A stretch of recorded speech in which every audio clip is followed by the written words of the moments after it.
వేణుస్వామి ఆయన భార్యపై 2 కేసులు నమోదు. 5 కోట్ల వ్యవహారంపై స్పందించిన జర్నలిస్టులు.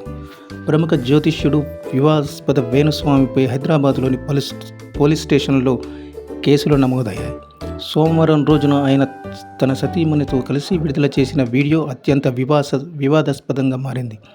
ఈ నేపథ్యంలో ఆయన చేసిన ఆరోపణలపై ఖండన విధిస్తూ Telugu film journalist association, TV five Murthy కేసులు నమోదు చేశారు.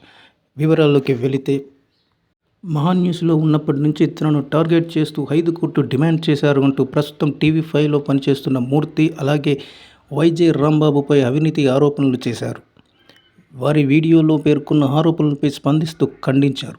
అంతేకాకుండా అతడు ఆరోపణలు నిరూపిస్తే ఎంతటి శిక్షకైనా సిద్ధమే అని అన్నారు.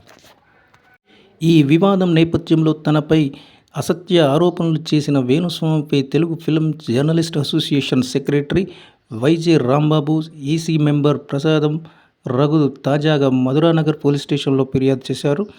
తమపై ఆరోపణలు చేసిన ఆయనపై తగు చర్యలు తీసుకోవాలని ఫిర్యాదులో పేర్కొన్నారు. అలాగే తనపై వ్యక్తిగత ఆరోపణలు చేసి వేణుస్వామిపై టీవీ5 మూర్తి జూబ్లీహిల్స్ పోలీస్ స్టేషన్లో ఫిర్యాదు చేశారు. ఈ విషయాన్ని సోషల్ మీడియాలో పోస్ట్ చేస్తూ ఆగస్టు 20వ తేదీన వేణుస్వామి, ఆయన భార్య వీణపై కేసు నమోదు చేశారు.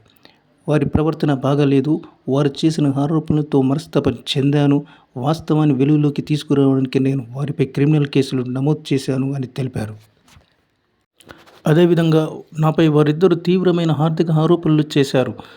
ఈ 5 కోట్ల రూపాయలు డిమాండ్ చేసి బ్లాక్మెయిల్ చేశానని వీడియోలో చెప్పారు. నా నిజాయితీని, నా ప్రతిష్టను భంగపరిచే విధంగా నాపై కేసు నమోదు చేశారు.